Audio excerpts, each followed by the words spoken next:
પાટણથી સોમનાથ સ્વાભિમાન યાત્રાનું પ્રસ્થાન કરાવતા ભાજપના આગેવાનો તારીખ 10 સોમનાથ સ્વાભિમાન પર્વ 2026 નિમિત્તે પાટણ જિલ્લા ભાજપ દ્વારા શનિવાર બપોરે પાટણ જિલ્લા ભાજપ કાર્યાલયથી પાટણ તાલુકા અને શહેરના આગેવાનો કાર્યકરો એસટી બસો મારફતે અમદાવાદ અને ત્યાંથી રેલવે મારફતે સોમનાથ જવા રવાના થયા।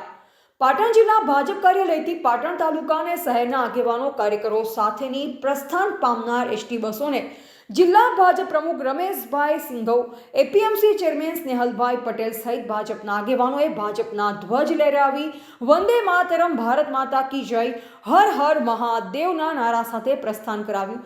સમગ્ર યાત્રાના ઇન્ચાર્જ તરીકેની જવાબદારી વિનયસિંહ ઝાલાની છે। પાટણ જિલ્લા ભાજપ મીડિયા કન્વીનર જયેશ દરજી। રિપોર્ટર નરેશ ટી વ્યાસ, તંત્રી બનાસથી પુકાર, બનાસકાંઠા।